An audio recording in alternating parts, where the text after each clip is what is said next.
Hello, hello, hello, and welcome back to the Mindful Insights podcast. This is episode 6. And like some of the previous episodes, I am doing a sort of overview of some of the quotes that I did, or some of the quotes from the article that I did about tapping into inspiration from your soul. So, without any super crazy introduction or anything, if you want more information or haven't read the article and would like to, you can see that and all of the other content that I create at innerworkcoaching.life or on the Facebook group or my Facebook page at Jennifer Crystal Johnson. So let's go ahead and dive right in here. The first quote says, "Inspiration isn't just about creating things. It is also about making intuitive decisions and building utmost trust in yourself and your inner being's divine guidance. Without trust, there's nothing, and whom should you trust? Yourself or everybody else?" I'm going to apologize real quick for the whiny cat in the background, but I don't really feel like I want to re-record this again, so he's just going to make whatever noise he makes. So let's talk a little bit about inspiration and how you can recognize and follow the little inspired nudges throughout your day. So, and you probably remember this more from when you were a kid. Maybe you had some random weird urge to clean your room. And that always feels weird, right? I don't like chores. Why am I wanting to clean my room? But you probably remember having these urges, right? So that's what inspiration feels like. And when you follow this particular type of inspiration, especially throughout, just little things throughout your day, it's really cool when you can find a day where you just follow whatever you feel like doing, because sometimes it leads you to something that you need to know, or hell, sometimes it leads you to something that you need to watch or read or look at or come across, you just never know. So by following this, you're actually increasing your trust in yourself. You are building your trust in yourself and in your inner being's guidance. Your soul's guiding you all the time. And a lot of us just are not tapped in all the time. And in order to get there, we just have to start practicing it a little bit more. And the last part of this that I would like to say a little bit more about is that you shouldn't trust other people to tell you what is right for you within your life. They just don't have all of the information like you do. And the information that you have includes all energetic and emotional and intangible input, where you have a funny feeling about something, you know what I mean?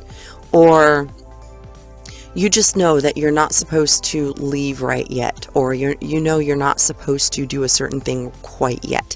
These little nudges are very, very important to listen to. And, sometimes you just never know. Sometimes they might save your life. I can't even tell you how many of these stories and these types of stories where people were kept from experiencing some kind of a disaster or catastrophe where they would have died. So if you want to read more about situations like this, a good place to start is to look up 9/11 survivors, and some of them who ended up detouring to get a coffee or something that seems so mundane, but it ended up saving them. So things like this happen sometimes, and I think it's really, really imperative to just kind of listen to your internal guidance, your internal voice. All right, so I think that's all for this quote, so let's move on to the next one. "Remember that all of this physical stuff doesn't matter nearly as much as your vibrational state of being, because the physical world is like an echo of what already exists energetically. So the layers of epiphany will continue to peel back for you no matter what, but resisting it may cause more discomfort than just going with it." So The biggest takeaway from this particular quote is that everything is energy first. Everything is energy first. And resistance is based in your emotions. So if you are resistant to something, and I'll probably do a separate video on resistance and how it can block your manifestations, but when you're resistant to something, you're pushing it away. So for example, let's say for example, I'm going to use myself as an example because that's probably the best, way for me to do this. So as an example, I have been kind of working through my own fears and nerves and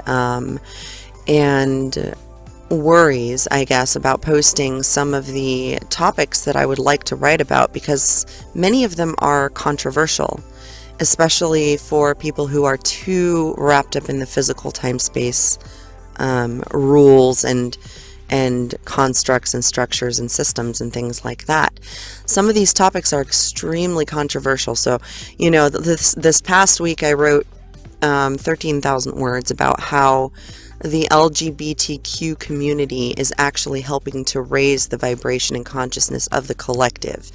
And it was like I couldn't help myself. I was compelled to keep going, and I couldn't just stop. Like I was basically, I didn't feel like I could work on anything else until I got that done, and by the time I was done, by the time I got it all out, it was 13,000 words. So I'm going to be recording those and posting those too. But the point is, as I was writing this, I was not only working through a bunch of emotional triggers and things like that, and kind of working through some more, doing some more shadow work for myself, but I was also noticing how much I was resisting to my own kind of process. Like I've committed to creating more and more YouTube videos and creating free content to help whoever I can based on my own experiences and my lessons that I've learned. So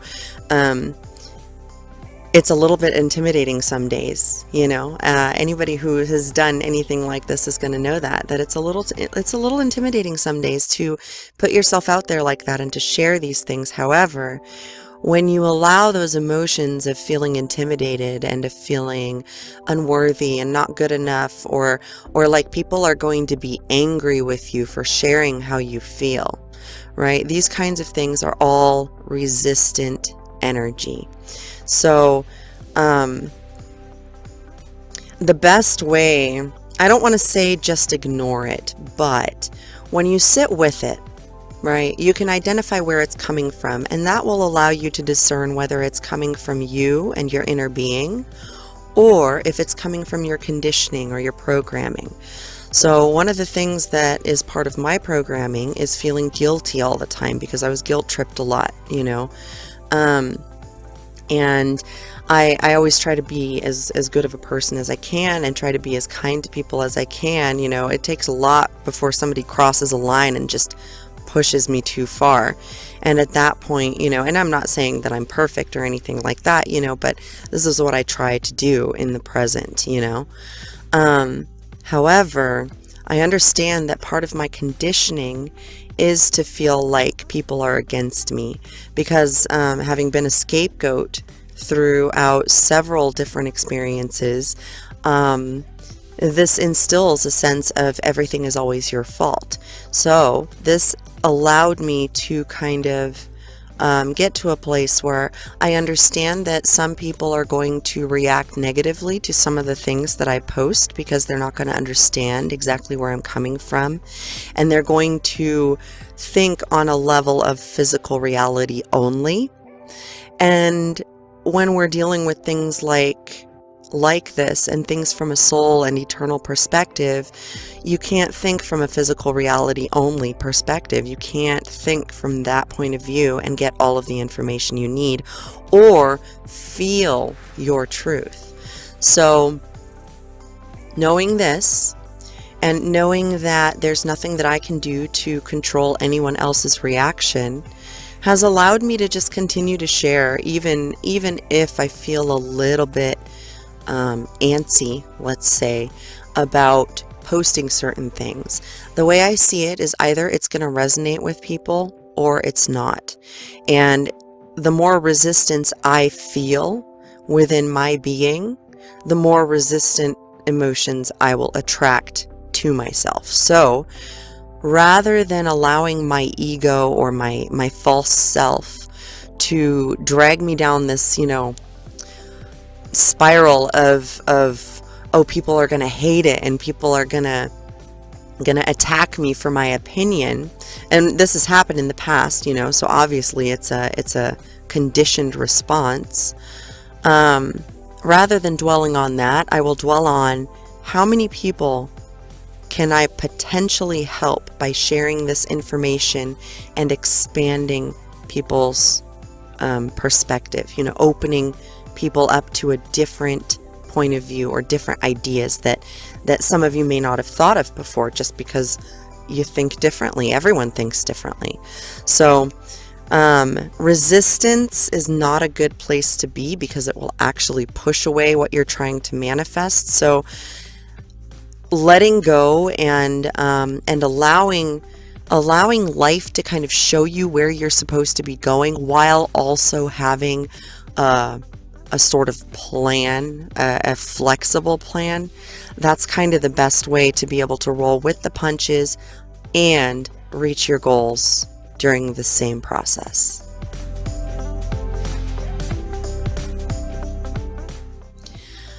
All right, so the last quote is, and this is a pretty long one, but it says, "Because it is all connected, but we cannot have control by force or try to control anything outside of ourselves, we must learn to help change the world by changing ourselves from within. This is all energetic inner work and doesn't look like much to anyone on the outside, but think about what an epiphany or revelation feels like from your perspective when you have one. It shakes the very foundation of your perception of reality sometimes. But to anyone outside of yourself, it just looks like another Tuesday." This is kind of going back to other people outside of you not having all of the information that you do. No one knows what you feel like from within. No one is a mind reader. And thinking like that, thinking that people are going to be able to know what you're thinking, I think that's part of a conditioned response also. So like, funny story, not this past week, but the week before, I had recorded something and I messed up a little bit, but I kept going and I made my point, but it was kind of in a more roundabout way because I lost focus in the middle of the video. Well, nobody else was going to be able to tell that I lost focus. I just kept going, but I thought I got it in my head for a few minutes. Well, people are going to hear that I stumbled. No, they're not really, or somebody's going to know that I screwed up and they're going to call me out on it. This is just some of the conditioned responses that I've been noticing in my own life, due to some of the conditioning that I've dealt with. And if you feel like this, if you find yourself feeling similarly, then there's a good chance that you might have been conditioned to feel this way.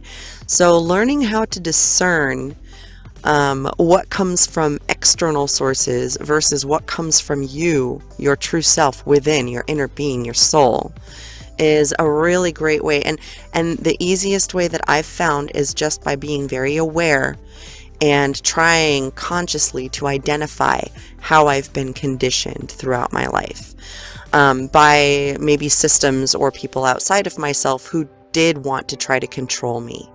And this can happen on a subconscious basis or on an unconscious basis. It doesn't necessarily mean that the people who are trying to control you are terrible people, or that they're, evil or bad or anything like that. It just means that they're operating from a level of consciousness that does not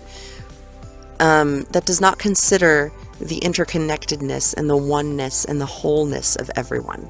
So, and this is not an evil thing. This is just a for lack of a better word, an ignorant thing. And everyone is going to wake up eventually. So don't worry about it, Don't worry about other people. Let them worry about themselves, and you worry about yourself. And that's basically all you have to do. And yeah, final point. I have to go back to conditioning again, because this has been so powerful for me. Just looking at and realizing, and a lot of times the more you learn and study and get information and read about things that are things maybe that you didn't know about before, such as, for example, one of the topics that ended up triggering me for my next episode / video that I'm going to post about the LGBTQ thing was sex shaming.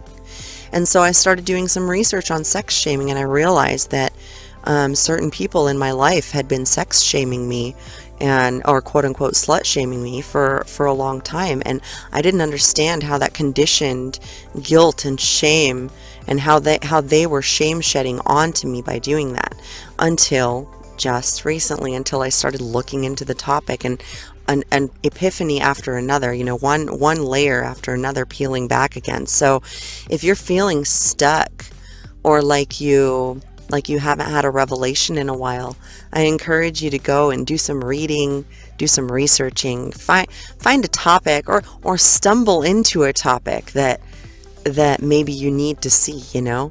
If you feel like you don't know where to start, you can always ask. You can always ask aloud, hey, I'm asking for the help of my divine guidance. So can you kind of point me in the right direction? And just your intention will start to bring on little synchronicities and signs for you to follow. So,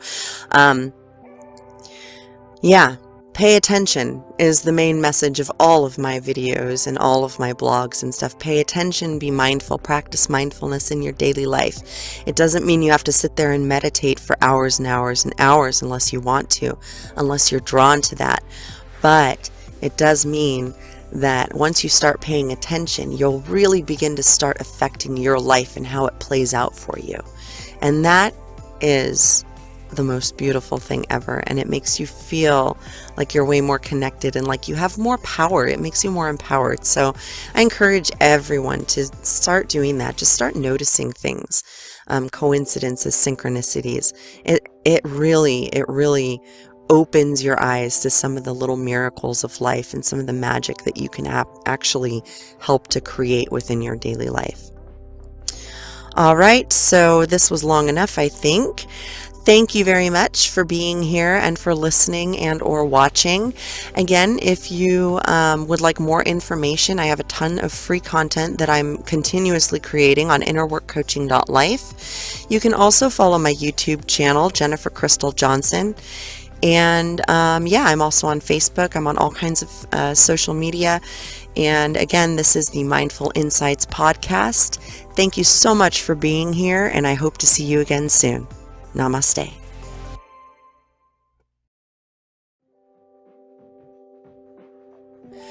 Thank you so much for watching. No matter where you are on your journey, please take good care of yourself from within on all levels. If you'd like more guidance, please subscribe to my YouTube channel or visit www.innerworkcoaching.life for more content or to apply for one-on-one coaching. With unconditional love and light, I wish you an amazing week, and I hope to see you again for my next video. Namaste.